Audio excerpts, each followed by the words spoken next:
नमस्ते बच्चों, मेरा नाम वसुंधरा नरेंद्र पासी है और मैं चारकोप सेक्टर 1 मनपा हिंदी माध्यमिक शाला की शिक्षिका हूँ। तो आज हम पढ़ने वाले हैं इतिहास, जो कि पहला पार्ट पढ़ेंगे। इसके पहले भी आपने जानकारी हासिल किया होगा कि इतिहास के कौन कौन से साधन हैं। तो सबसे पहले हम जानकारी हासिल करेंगे कि इतिहास क्या है। इतिहास का अर्थ क्या है? भूतकाल में घटित घटनाओं के कालक्रम के अनुसार प्रमाणित और वैज्ञानिक पद्धति के आधार पर दी गई जानकारी को इतिहास कहते हैं। इतिहास प्रमाणित का अर्थ है कि जिसका साक्ष्य प्राप्त हुआ है या प्रमाण प्राप्त हुआ है, उन्हीं बातों को क्या किया जाता है, इतिहास में रखा जाता है या इतिहास में सम्मिलित किया जाता है। तो यहाँ पे जो परिभाषा दी गई है बच्चों, उसका अर्थ यही निकलेगा कि जो भी हमारे पास्ट में, जो भी हमारे भूतकाल में, हमारे बीते हुए कल में जो भी घटनाएं घटित होती है, वह एक कालक्रमानुसार उनको इकट्ठा किया हुआ स्वरूप को ही हम इतिहास कहते हैं। और उसी के आधार पर इतिहासकार इतिहास में हुई घटनाओं की जानकारी भी देते हैं। तो अब ये इतिहास जो है कहाँ कहाँ से प्राप्त होता है, किस तरीके से प्राप्त होता है और कौन कौन से युग में किस प्रकार का इतिहास का स्रोत हमें प्राप्त होता है, वो आज हम इस लेक्चर में अध्ययन करेंगे। तो सबसे पहले जैसा कि बच्चों आप पिछले कक्षा में पढ़े होंगे, प्राचीन, मध्ययुगीन और आधुनिक काल, ये जो भारत के इतिहास का अध्ययन किया है आप लोग, इस वर्ष हमारे जो इतिहास का कालखंड है, इतिहास की किताब का जो भी कालखंड है, वो भारतीय इतिहास का अध्ययन हम उसी के माध्यम से करेंगे। आधुनिक कालखंड के ऐतिहासिक साधन प्राचीन और मध्ययुगीन साधनों की अपेक्षा भिन्न है। मतलब हर एक इतिहास के पन्ने अगर हम पलट के देखेंगे तो हर एक युग का इतिहास अलग होगा, भिन्न होगा। क्योंकि बहुत समय पहले तो लिखित जानकारी ही नहीं थी, लिखने के साधन ही नहीं थे। बोली से या कहानियों से, किस्से से, इस तरीके से इतिहास के साधन बनते चले आए। फिर छापा माध्यम का उद्भव हुआ, फिर उस तरीके से लेखन कला का उद्भव हुआ। तो उस तरीके से धीरे धीरे इतिहास ये लिखा, पढ़ा और बोला जाने लग गया। तो इस तरीके से हमारे पास बहुत सारे लिखित, मौखिक, भौतिक ये साधन इकट्ठा होना शुरू हुए। तो उसी साधनों के बारे में हम पढ़ेंगे आज कि किस तरीके से साधन ये इतिहास के लिए बहुत आवश्यक सिद्ध कैसे हुए, वो हम देखेंगे। तो यहाँ पर सबसे पहले है इतिहास के साधन। अभी इतिहास के साधन होते क्या हैं, उसके बारे में थोड़ी सी जानकारी हम देखेंगे। इतिहास की दृष्टि से व्यक्ति, समाज, स्थान और काल, ये चार घटक अत्यंत महत्वपूर्ण है। क्योंकि ये चारों के बगैर, क्योंकि इतिहास हमेशा, बच्चों ये याद रखो, इतिहास हमेशा जीवित व्यक्ति का होता है।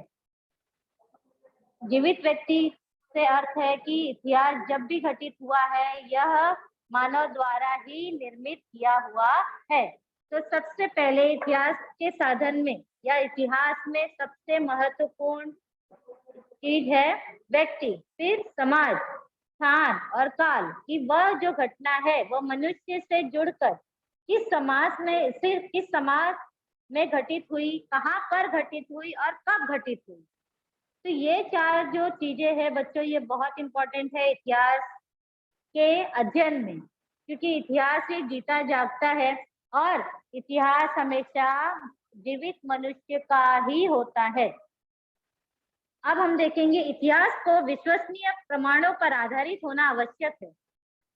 इतिहास ये कही सुनी बातों पर या देखी दिखाई बातों पर यकीन नहीं करता है। जब तक उसका साक्ष्य ना हो, प्रमाण ना हो, इतिहास कभी बन ही नहीं सकता। इसलिए इतिहास को विश्वसनीय प्रमाणों पर आधारित होना बहुत ही ज्यादा आवश्यक होता है।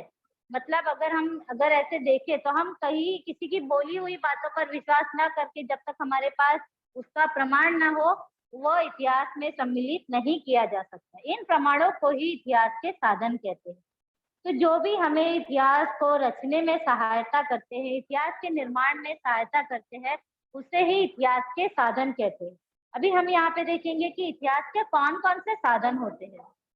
अब यहाँ पर हम देख सकते हैं, जैसे अभी ये जो है इतिहास हम पढ़े, जो इतिहास जिसकी भी जानकारी हम हासिल करते हैं, जो भी साधन होते हैं, उससे हम आधुनिक समय में यह प्रादेशिक, राज्य स्तर, राष्ट्रीय और अंतरराष्ट्रीय स्तर पर ये साधन बहुत ही ज्यादा उपयोगी सिद्ध होते हैं और यही स्तरों के में लिखावट के माध्यम से ही हम जो भी इतिहास के साधन प्राप्त होते हैं उसे इतिहास लेखन में बहुत ही ज्यादा मदद मिलती है।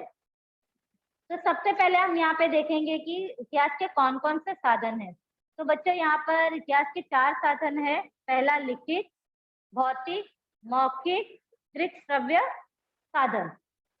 तो यहाँ पर हम देख सकते हैं बच्चों मुख्यतः 3 वर्गीकरण किए गए हैं इतिहास के साधनों के। पहला है लिखित साधन जिसे अंग्रेजी में बोलते हैं रिटन सोर्सेस, भौतिक साधन मटेरियल सोर्सेस, मौखिक साधन ओरल सोर्सेस।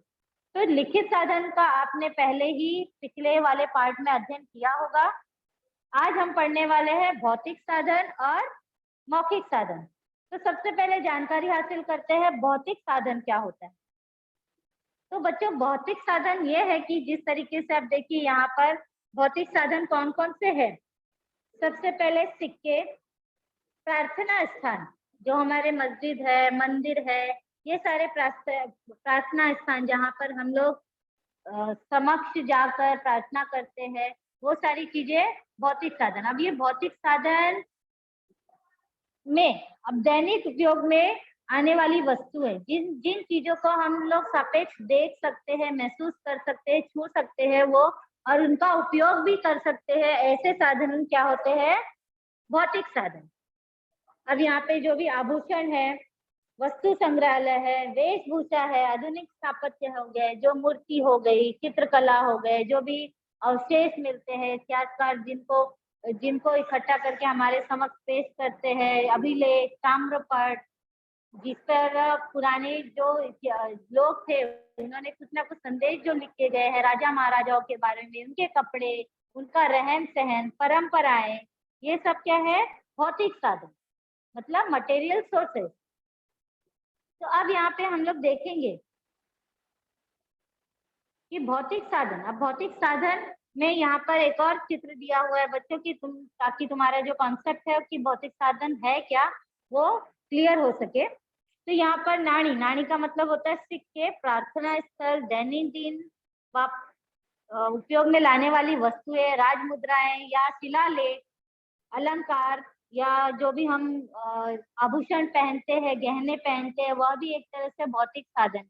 वस्तु संग्रहालय जहाँ पर चीजें रखी जाती है, वो सारी चीजें, वो भी क्या है, एक तरह से भौतिक साधन है।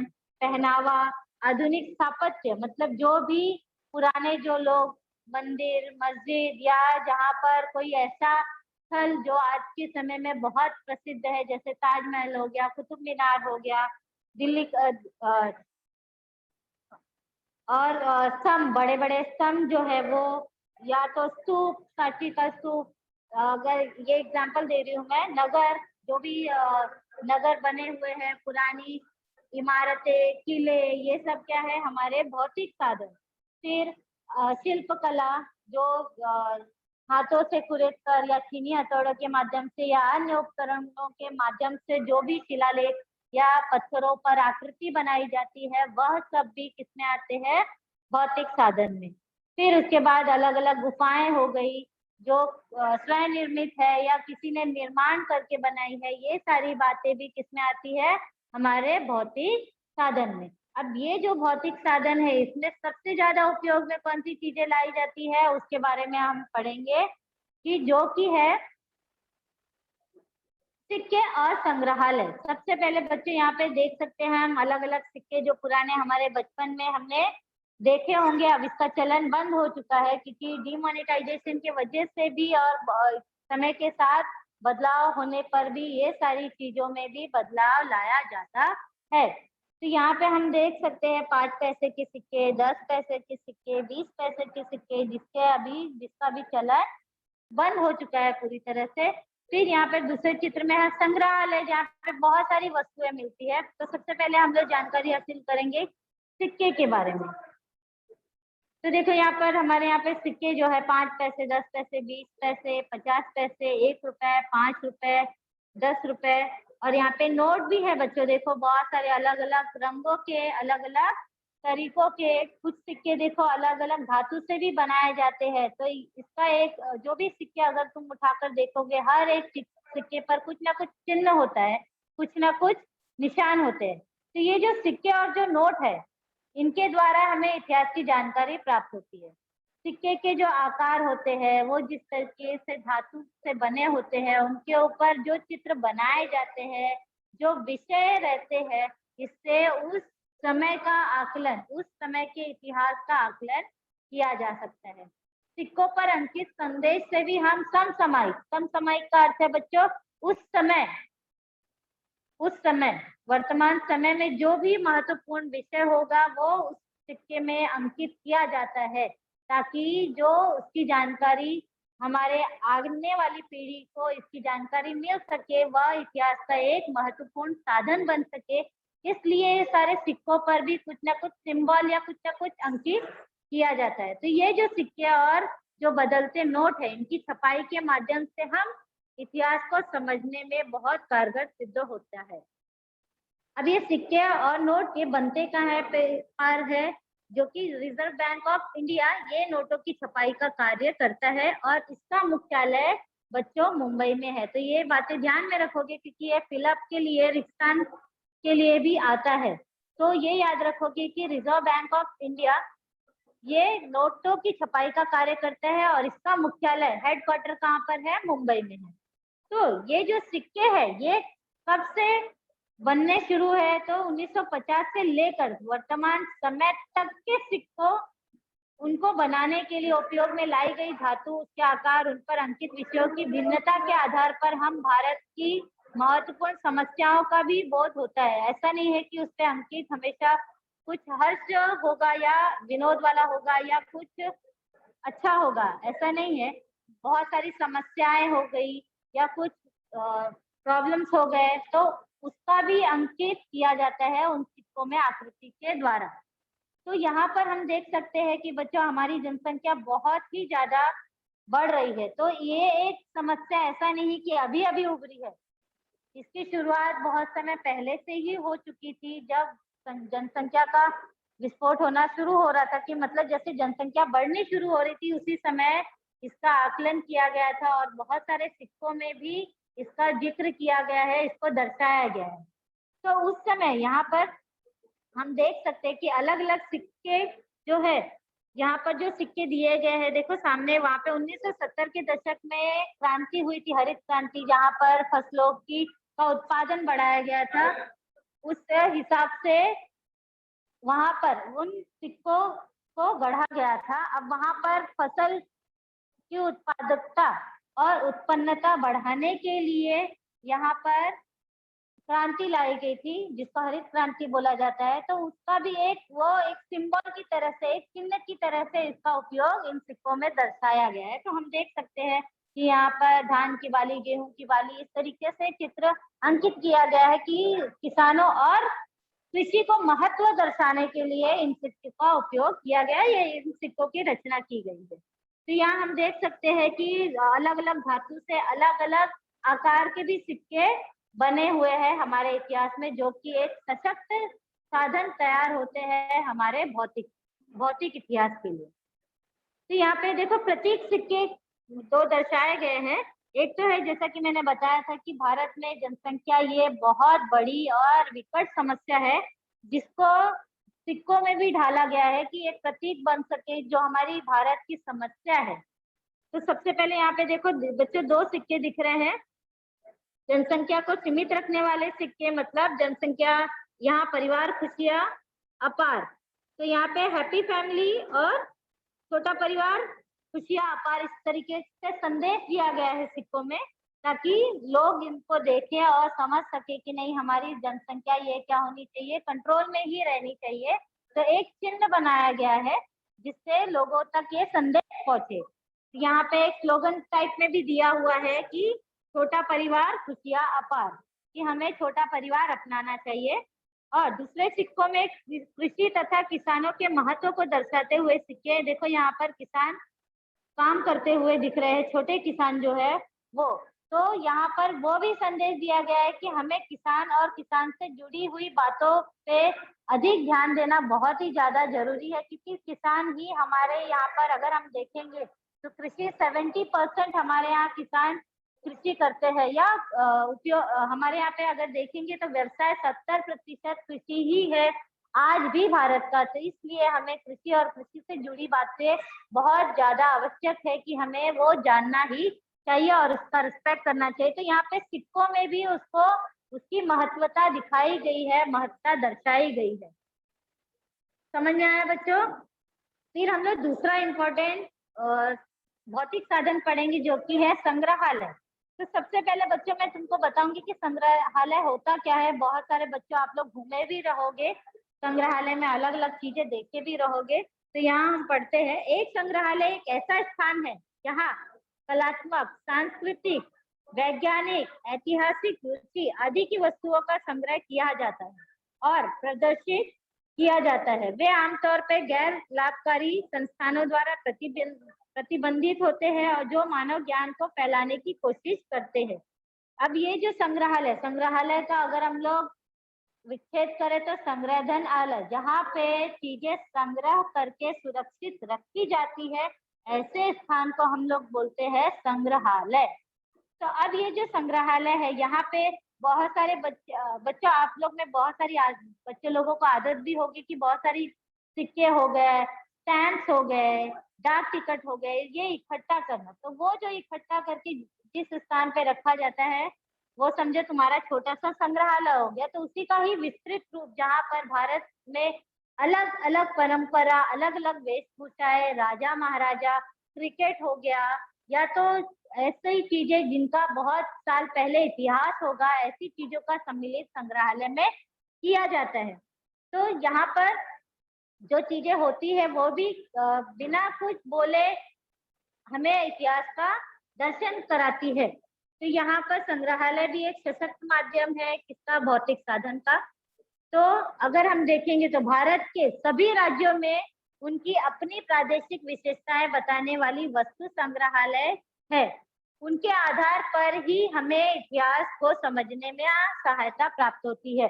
कि अगर देखिए बच्चों, अगर एक एग्जाम्पल लेंगे तो शिवाजी महाराज के बारे में अगर हमें उनकी वेशभूषाएं, उनके गहने, उनकी हथियार या जो उन्होंने औजार उपयोग में लाए हैं, तो वो अगर हमें हमारे सामने रखा जाए तो हम एक बात से अंदाजा लगा सकते हैं कि ये राजा महाराजा ने उस समय किस तरीके से कपड़े पहने होंगे, किस तरीके से हथियार उपयोग में लाए होंगे, औजार, और किस तरीके से युद्ध लड़ा होगा। तो ये हमें कोई बिना बताए भी हमें वो चीजें समझ में आ जाती है। तो ये संग्रहालय यही कार्य करती है कि बिना बोले ही सारी बात हमारे सामने रखा जाता है। तो यहाँ पे चित्र में भी देख सकते हो कि बहुत सारी मूर्तियां रखी गई है संग्रहालय के रूप में, जो कि संचित करके संभाल कर संरक्षित रूप में रखा जाता है, उसे ही संग्रहालय कहते हैं। जैसे मुंबई में छत्रपति शिवाजी संग्रहालय, वस्तु संग्रहालय, यहाँ पे पहले वाले चित्र में तुम देख सकते हो, ये मुंबई में स्थित छत्रपति शिवाजी महाराज वस्तु संग्रहालय है, जहाँ पर बहुत सारी चीजें संग्रहित करके रखी गई है ताकि ये हमारी आने वाली पीढ़ी तक भी ये बातें सब पहुंच सके। तो ये जो संग्रहालय होते हैं ये बहुत ही अनूठे और वैशिष्ट्यपूर्ण होते हैं, जिसके अंदर अगर हम लोग देखें तो बहुत सारी बातें हैं, जिसमें से सिक्के, नोट, विभिन्न आकारों के दिए, सरौते, क्रिकेट के सामान, ये सारी चीजें हम लोग वहां पर देख सकते हैं। तो यहाँ पर चित्र में अगर देखें हम तो देखो बहुत सारे समय समय से समसामयिक तौर पे बदलते हुए सिक्के, फिर क्रिकेट से जुड़ी हुई उनका आभूषण, उनका पहनावा, जो उपयोग में वो क्रिकेट, हेलमेट, बैट, बॉल जिस तरीके से उपयोग में लाया जाता है वो सारा चित्रण दिया गया है। फिर वहाँ पे मेडल हो गया, फिर वहाँ पर देखिए एक क्रिकेटर का भी चित्र बनाया गया है कि किस तरीके से क्रिकेट में पोज दिया गया है, और यहाँ पर बहुत सारे उनके पहनावे हैं।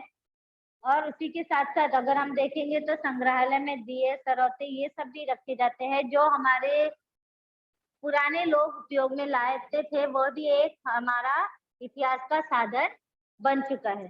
फिर उसके बाद हम लोग बच्चों पढ़ेंगे मौखिक साधन। अब ये मौखिक साधन क्या होता है? जो कि मुंह से बोला गया या किसी से सुना गया, किसी से बताया गया, ये सब क्या होता है? मौखिक साधन। अभी मौखिक साधन, जो साधन पीढ़ी दर पीढ़ी मौखिक परंपरा से, जो हमारे दादा परदादा या हमारी दादी परदादी से हमें ज्ञान प्राप्त होता है, हमारे इतिहास के बारे में पता चलता है, उसे मौखिक साधन कहते हैं। जो सुना हो या जो से मुंह से बोला गया हो, वह साधन मौखिक साधन कहलाता है। अब मौखिक साधन द्वारा समसामयिक लोक जीवन, समसामयिक का अर्थ मैंने बच्चों पहले भी बताया था। समसामयिक का अर्थ है समय के साथ, जो उस समय तत्कालीन समय में लोक जीवन थी, उनकी परंपराएं, वो कैसे थे, वो किस तरीके से पूजा पाठ अर्चना करते थे, किस तरीके से रीति रिवाज अपनाते थे, किस तरीके से खान पान करते थे, ये सारे विषय की जानकारी हमें उनसे प्राप्त होती है। तो अभी अगर हम देखेंगे हमारे घर में भी, हमारे दादी परदादी नानी नाना ये बताते हैं ना हमको, अरे हमारे वक्त पे तो ऐसा होता था, ऐसे हम लोग खाते पीते थे, ऐसा खान पीन था, अब तो सब मिलावट की चीज हो गई है, हमारे समय में बहुत फ्रेश मिलता था, ताजा मिलता था। तो इस तरीके से वो अपनी यादें हमें बताते हैं, तो हमें पता चलता है कि नहीं, हाँ इस समय ऐसे पूजा पाठ करते थे, ऐसे खाते पीते थे, ऐसे पहनते थे। तो उसी तरीके से, क्योंकि देखो ये जो जीवन है ये क्या है, ये समसामयिक तौर पे हमेशा बदलते रहता है। तो उसी तरीके से ये जो परंपरा है समय के साथ बदलती है। तो ये जो पिछली परंपराएं हैं, श्रद्धा है, पूजा अर्चना है, ये सब क्या कहलाती है? हमारे लिए ये इतिहास का साधन बनते जाती है। धीरे धीरे ये पुराने होते होते ये इतिहास का रूप लेते हैं। मौखिक साधन द्वारा समसामयिक लोक जीवन की परंपरा, श्रद्धा, रीति रिवाज आदि के विषय में जानकारी प्राप्त होती है। लोकगीत, लोक कथाएं, लोकोक्तियां, ओशिव, चक्की के गीत आदि का समावेश मौखिक साधनों में होता है।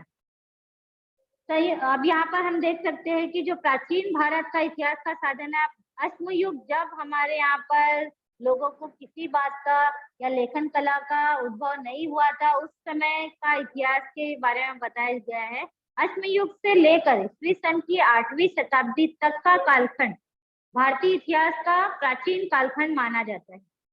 भारत के अश्मयुग की जानकारी पुरातत्वीय उत्खनन द्वारा प्राप्त होती है। उस कालखंड में लिपि का विकास नहीं हुआ था, मतलब लिखित कला का विकास हुआ ही नहीं था। तो अब जब लिखित कला का विकास हुआ ही नहीं था, तो उस समय का इतिहास हमें कैसे पता चला? एक दूसरे से मौखिक द्वारा, ये परंपरा द्वारा एक दूसरे तक पीढ़ी दर पीढ़ी पहुंचते गई और हमें वो मौखिक साधन प्राप्त हुआ। आरंभ में वेद लिखित स्वरूप में नहीं थे। प्राचीन भारतीयों ने उन्हें कंठस्थ करने की तकनीकी विकसित की। तकनीक का मतलब होता है टेक्निक। तो अब जब वहां पे लिखने का तो कुछ साधन ही नहीं था, तो अब क्या किया जाए? तो उन्होंने वो सारी बातें जो इतिहास की थी, वो गीत के द्वारा, कहानी के द्वारा वो अपने आप में ही कंठस्थ करते गए। कंठस्थ का मतलब ये होता है बच्चों, याद करते गए, उसे याद करते करते वह दूसरे लोगों को बताते बताते वह इतिहास का रूप लेने लगे, और यही मुंह द्वारा बताया गया, मौखिक रूप से बताया गया, ओरली बताया गया इतिहास, ये मौखिक साधन बन गया। तो यहाँ पे हम देख सकते हैं कि जो लोकगीत होते हैं, वो भी जो चक्की के टाइम पे जो औरतें गाती थी, या जब युद्ध के समय में राजा महाराजा घर से युद्ध करने जाते थे या आते थे, तो उनका स्वागत करने के लिए वीर गीत, चौर गीत, ये सारी गीत गाया जाता था ताकि उनका सम्मान हो सके। तो ये सब भी हमारे मौखिक साधन में ही सम्मिलित है। तो यहाँ पर हम देख सकते हैं 2 गीत दिए हुए हैं। जो लोक गीत है मैं पढ़ रही हूँ। महानगरी उजनी लई पुण्यवान दानी, तेथे नांदत होता राजा, सुखी होती प्रजा, तिन्ही लोक गाजा वाजा, असा उजनीचा इकराम राजा। महानगरी है यह उजनी, बड़ी पुण्यवान और दानी, राज्य करता था राजा, सुखाल थी उसकी प्रजा, तीनों लोकों में था उसका नाम, उजनी का था वह राजा विक्रम। तो यहाँ पे राजा महाराजा के बारे में इस तरीके से बताया गया था, उनके शौर्य के बारे में, उनके सम्मान के बारे में, इसलिए वहां पर ये लोकगीत उस समय प्रसिद्ध हुआ था। अब यहाँ पे एक चक्की का भी गीत है, देखिए। पांडुरंग पिता रुक्मिणी माझी बया, आसान वारी एला कुंडलिक आला न्याया। पांडुरंग पिता रुक्मिणी मेरी मैया, आषाढ़ के मेले में ले जाने कुंडलिक आया। तो इस तरीके से चक्की के गीत ओवी जिसका नाम है, वह भी एक मौखिक साधन के रूप में हमारे समक्ष प्रस्तुत है, या हमारे इतिहास में इसका दर्शन मिल सकता है। फिर हम देखेंगे बच्चों कि मौखिक साधन। अब ये मौखिक साधन सबको पता है कि जो साधन पीढ़ी दर पीढ़ी मौखिक परंपरा से संरक्षित किए जाते हैं, बोले जाते हैं, याद किए जाते हैं, इसे ही मौखिक साधन कहते हैं, है ना। तो अब यहाँ पर हम देखेंगे कि दृश्य और श्रव्य माध्यम क्या है। दृश्य और श्रव्य माध्यम, अब ये चौथा माध्यम है जो कि है दृश्य। दृश्य का मतलब जो देखा जा सकता है, श्रव्य का मतलब जो सुना जा सकता है।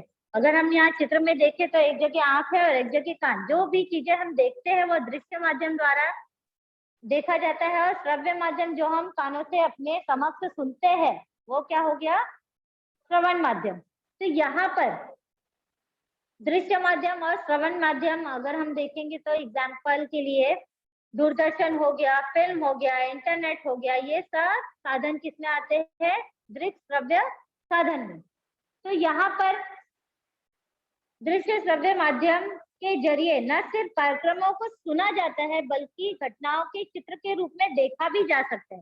क्योंकि देखियो, अगर हम लोग दृश्य श्रव्य माध्यम बहुत सारे अलग अलग प्रकार के होते हैं, जैसे यहाँ पे देखो चित्र में हम देख सकते हैं रेडियो है, टेप रिकॉर्डर है, टेलीविजन है, चित्रपट है, सिनेमाघर है, इंटरनेट है, ये सब क्या है, हमारे दृश्य श्रव्य माध्यम जिससे हम लोग सुन भी सकते हैं, देख सकते हैं, परंतु ऐसे श्रव्य माध्यम है जिसको हम देख नहीं सकते। रेडियो इसका एग्जाम्पल है ना। तो यहाँ पर बच्चों जो दृश्य और श्रव्य माध्यम में से सबसे सशक्त माध्यम कौन सा है, टेलीविजन।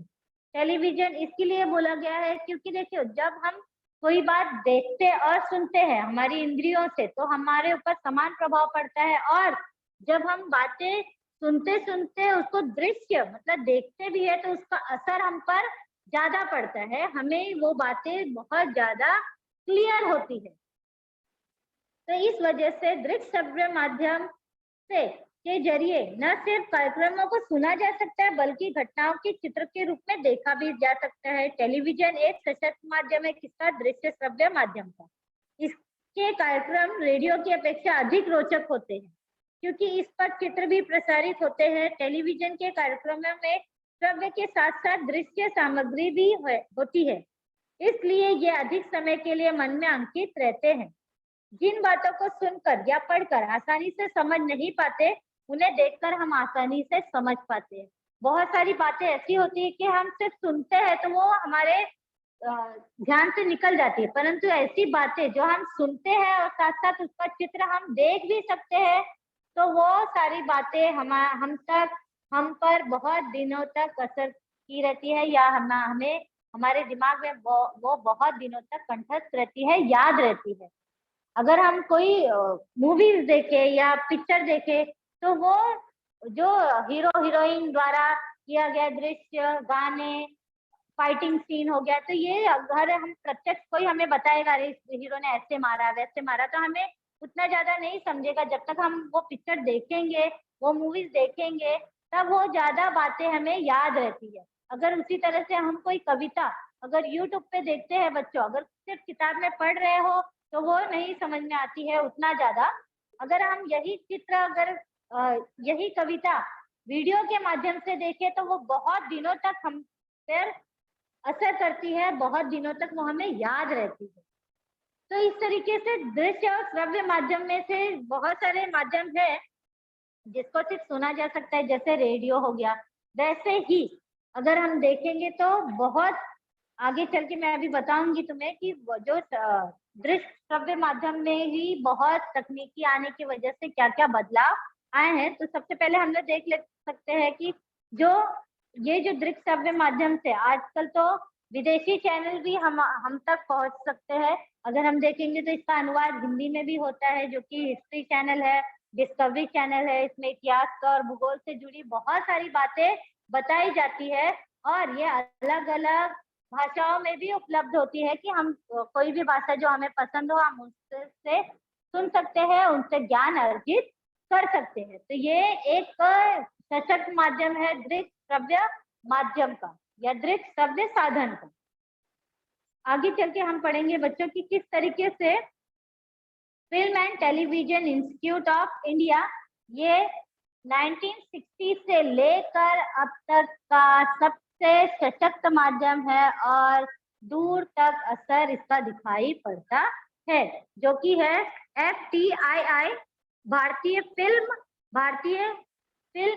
और टेलीविजन संस्थान, जिसका इंग्लिश में उसे बोला जाता है film and television institute of India, जहां से कला यह सीखी जाती है।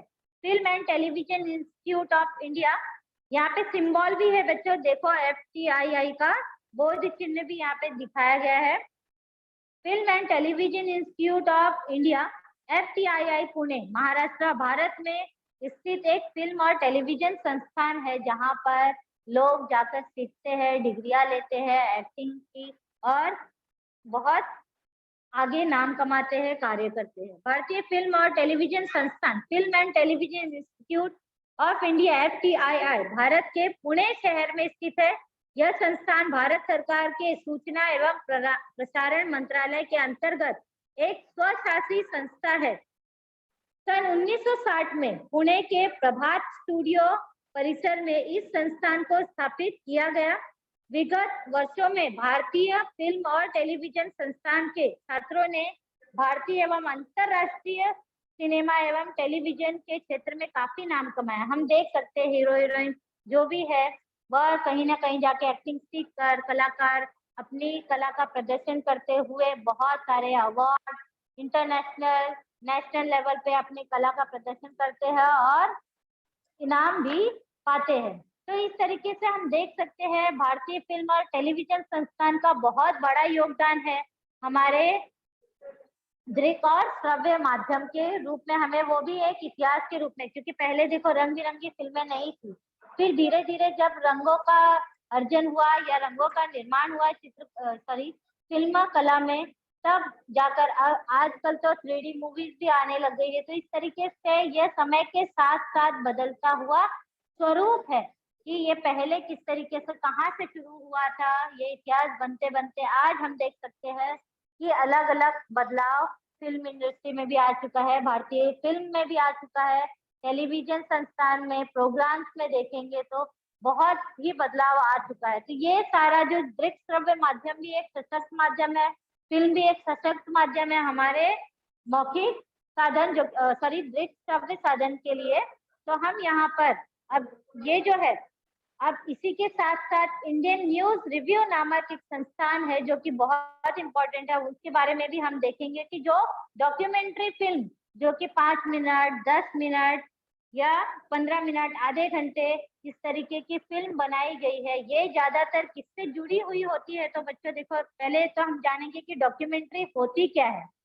तो यहाँ पे देखो डॉक्यूमेंट्री फिल्म बनाने का उपकरण है, ये देख सकते हो आप, और साथ ही साथ मैं बताती हूँ कि डॉक्यूमेंट्री होती क्या है। फिल्म वास्तविक सबूतों के साथ किसी विशेष स्थिति या व्यक्ति को उजागर करने वाली फिल्म वृत्त चित्र, ये होती है डॉक्यूमेंट्री। मतलब कहीं ना कहीं एक पहलू लेना है, एक सब्जेक्ट लेना है और उसी के इर्द गिर्द सच्ची घटनाओं पर आधारित एक छोटी मूवी, एक छोटी फिल्म बनाना ही ये क्या कहलाती है, डॉक्यूमेंट्री। किसी वृत्त अर्थात समाचार या सत्य घटना पर आधारित फिल्म को वृत्त चित्र कहते हैं। इसमें कलात्मक अभिनय और मनोरंजन के स्थान पर वृत्त के विषय और उद्देश्य पर अधिक ध्यान रखा जाता है। मतलब एक लो बजट पिक्चर जिससे सिर्फ क्या हम संदेश देना चाहते हैं, यह संदेश लोगों तक किस तरीके से पहुंचेगा, अभिनय किस तरीके से करना है, इसके ऊपर ज्यादा जोर नहीं दिया जाता है, बल्कि जोर इस बात पे दिया जाता है कि जो फिल्म करता डॉक्यूमेंट्री बनाने वाले के पास जो सब्जेक्ट है, जो विषय है, वो किस तरीके से लोगों तक पहुंचाना है, वो बातों पर ज्यादा ध्यान दिया जाता है। इस विभाग ने समाज का नेतृत्व करने वाले, देश के लिए अपना योगदान देने वाले व्यक्तियों और महत्वपूर्ण स्थानों की जानकारी प्रद अनुभव फिल्में, डॉक्यूमेंट्री फिल्में बनाई गई है। आधुनिक भारत में अगर हम देखेंगे तो इतिहास का अध्ययन करने के लिए समाचार फिल्में मतलब डॉक्यूमेंट्री फिल्में भी बहुत ज्यादा उपयोगी सिद्ध होती हैं। फिर अब हम देखेंगे कि अब ये इंडियन न्यूज रिव्यू संस्थान ये किसके ऊपर काम करती है, मतलब कौन सा विषय, इसका विषय अलग अलग होता है, तो कौन किस तरीके से विषय है। जैसे कला का भी विषय हो सकता है, क्रीड़ा मतलब खेलकूद का विषय, खेलकूद का विषय बनाकर उससे कुछ संदेश देना, कोई महोत्सव या तीज त्योहार के का भी विषय लेते हैं वो। ऐतिहासिक वस्तु या जो भी जैसे कि हम सबको पता है कि भारत ऐतिहासिक धरोहर के रूप में बहुत ज्यादा दूसरे देशों में प्रसिद्ध है, तो उसको बचाए रखने के लिए, उसके संरक्षण के लिए किस तरीके से हमें उपाय करना चाहिए, उसे खराब नहीं करना चाहिए। तो इस तरीके से ये छोटे छोटे समस्याओं को लेकर या छोटे छोटे विषयों को लेकर उसके ऊपर डॉक्यूमेंट्री फिल्में या अर्थात अनुभव फिल्में, इस तरीके से फिल्में बनाई जाती है ताकि लोगों तक ये संदेश पहुंच सके। अब हम यहाँ पे देखेंगे बच्चों की संचार माध्यम। अब तक हमने इतिहास लेखन के लिए उपयोगी कुछ साधन देखे हैं, परंतु 21वीं शताब्दी में समय इतना तेजी गति से बदलता है कि हम उसको गिन भी नहीं सकते कि पल झपकते ही समय बदलते रहता है। तो ये जो साधन है ये बहुत ही समय के साथ साथ बदलते हुए हम देख सकते हैं। परिणाम स्वरूप अगर हम देखें तो स्वाभाविक रूप से ही जो पुराने संसाधन है या जो पुराने साधन है वो क्या होते हैं, तब्दील होके अपडेट वर्जन, जिसको बोलते हैं ना हम लोग, अपडेट होता है हर एक चीज। तो यहाँ पर 3 चीजें दी गई है। देखो, सबसे पहले लैंडलाइन जो कि टेलीफोन है, जो घरेलू टेलीफोन से लेकर मोबाइल तक का सफर, उसी के बीच में पेजर। पेजर का अर्थ है बच्चों की जैसे जिससे मैसेज आदान प्रदान हुआ जाता था कोड द्वारा। तो यहाँ पे हम देख सकते हैं कि ये पेजर क्या है वो हम देखेंगे। जो 1950 और 1960 के दशक में पेजर का विकास किया गया था और व्यापक रूप से अगर हम लोग देखेंगे तो 1980 के दशक में यह पेजर जो है ये एक छोटा स्वरूप है मैसेज का आदान और प्रदान करने के लिए। तो ये जो पेजर है इसका व्यापक उपयोग किसके लिए था, तो यहाँ हम देख सकते हैं संदेश के लिए, ऑडियो के लिए, आंकड़ेवारी मतलब अगर कुछ भी काउंटिंग ये सब करनी है वो, फोटोज के लिए। तो इस तरीके से जो पेजर है उसका उपयोग किया जाता था। तो धीरे धीरे जब ये मोबाइल का चलन आना शुरू हुआ तो जिस झटके से ये जो पेजर का उद्भव हुआ था, निर्माण हुआ था, उसी झटके से ये पेजर का नामो निशान खत्म भी, समाप्त भी होते चला गया। फिर धीरे धीरे हमारे यहाँ पर मोबाइल आ गया। अब तो हमारे यहाँ पे टच स्क्रीन से लेकर स्मार्टफोन ये सारी सुविधाएं उपलब्ध हो गई है। तो हम देख सकते हैं कि जो समय बदल रहा है वो किस तरीके से जल्दी जल्दी बदलते जा रहा है और हमारे इतिहास के साधन में सम्मिलित होते जा रहा है। तो अगर हम लोग देखेंगे तो ये जो साधन है ये संचार माध्यम का साधन, ये कहाँ से शुरू होकर कहाँ तक खत्म हुआ है, तो ये भी एक हमारे लिए संसाधन का काम है, साधन का काम है, जो दृश्य श्रव्य माध्यम में ही सम्मिलित किया गया है। तो यहाँ पर अब हम देखेंगे बच्चों की ये सबसे सशक्त माध्यम जो है वो है इंटरनेट, जो कि हिंदी में बोला जाता है उसे अंतरजाल। इसमें विपुल और प्रचंड जानकारी है। हमें ए से लेकर जेड तक जो भी बातें हमें चाहिए, सिर्फ एक बटन दबाने से हर एक चीज हमारे पलक झपकते ही हमारे सामने वो इंफॉर्मेशन, वो जानकारी आ जाती है। तो ये इतिहास लेखन में बहुत ही ज्यादा बोल सकते हैं ना हम लोग की एक प्रमाण सिद्ध हुआ है कि हम कुछ भी बातें अगर हम देखें तो इतिहास के लेखन के साधनों में इंटरनेट ये बहुत ही ज्यादा जरूरी सिद्ध हुआ है। तो अगर कोई भी इंटरनेट में भी अगर हम लोग देखेंगे तो जैसे कोई भी बातें फेक है या रियल है, या कोई भी जो जानकारी हमें प्राप्त होती है वो सत्य है या असत्य है, इसकी जानकारी पता लगाना बहुत जरूरी है। भले ही वह इंटरनेट से हमें प्राप्त हो या कहीं और से।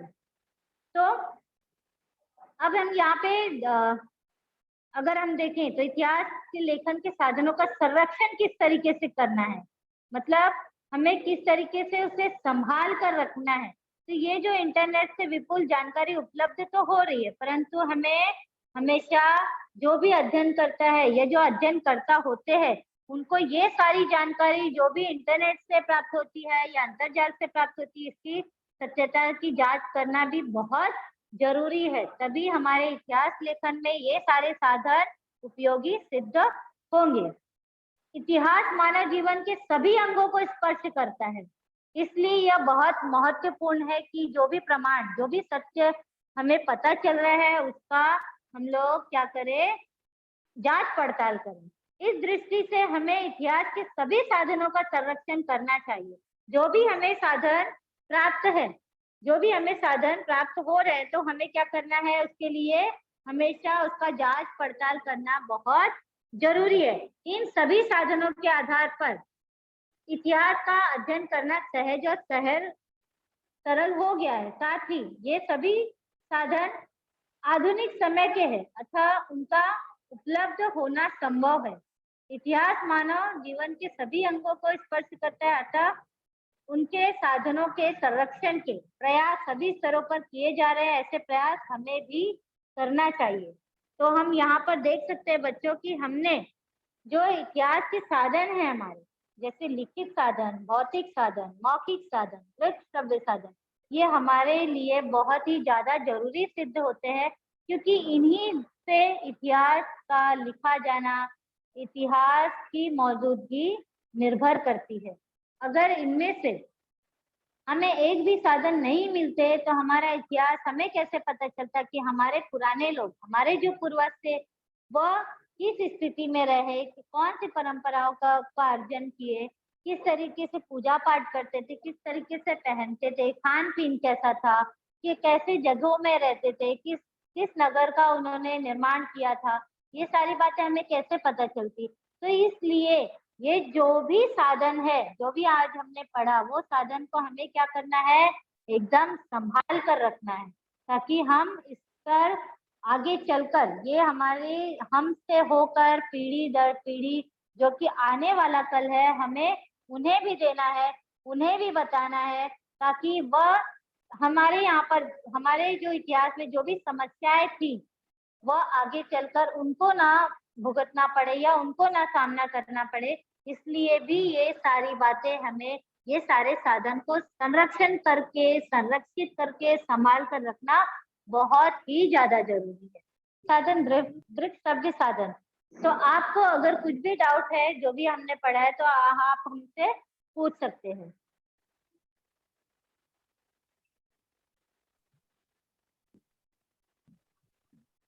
बोलो बच्चों।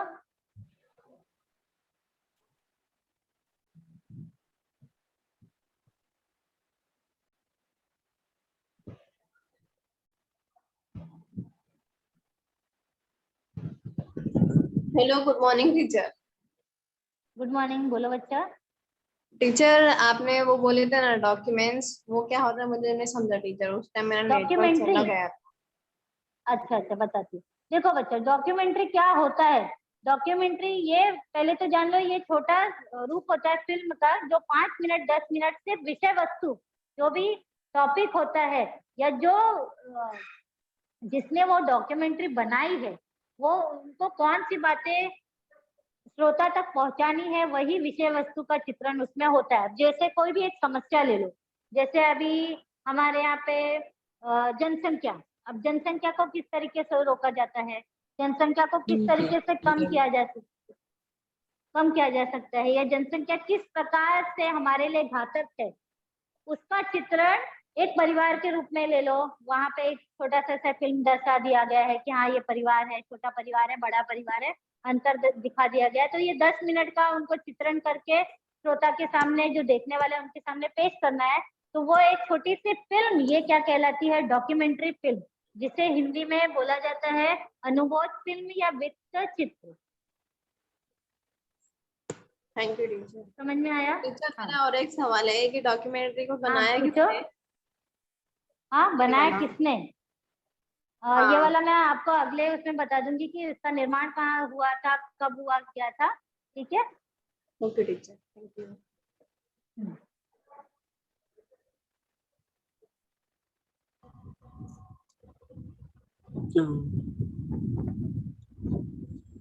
Hello teacher. हाँ बोलो बच्चा। हेलो टीचर, पेजर कैसे इस्तेमाल करते थे फिर? पेजर पेजर ये मेन बनाया गया था मोबाइल के पहले, जो इसमें कोड होता था। कोड द्वारा क्या किया जाता था कि जो मैसेज होते थे ये बीप द्वारा, जैसे अगर यहाँ पर समझो मेरे पास एक पेजर है और एक आपके पास पेजर है, तो एक कोड होता है। अभी पहले पहले कैसे रहता था, अभी मोबाइल में नंबर है तो उस समय कोड होता था 4 अंकों का, तो वो मैसेज टाइप करके वो उस कोड पे वो नंबर पे भेज दिया जाता था और बीप द्वारा आपको वो मैसेज प्राप्त होता था। जैसे मैसेज करते हैं ना हम, वैसे ही वो पेजर में मैसेज टाइप करके दूसरे वाले बंदे के पास चला जाता था। हाँ ठीक है सर, थैंक्स। कोडिंग कोडिंग की तरह से मैसेज आदान प्रदान होता था।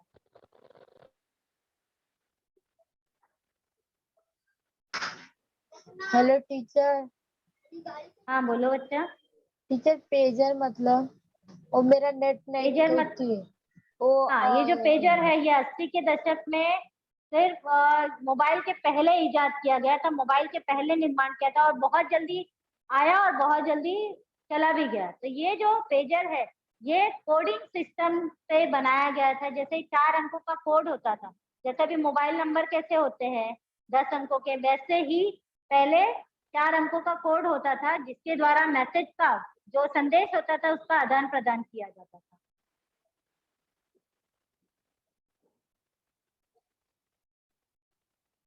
समझा?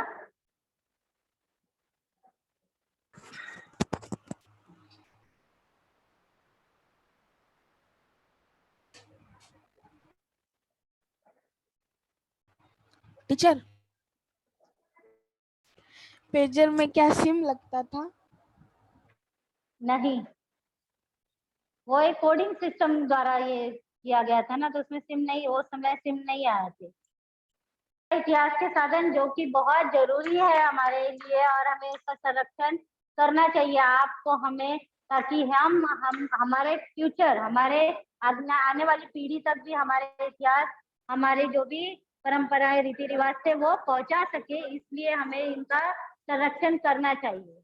और इसी के साथ मैं अपना लेक्चर खत्म करती हूँ। Thank you.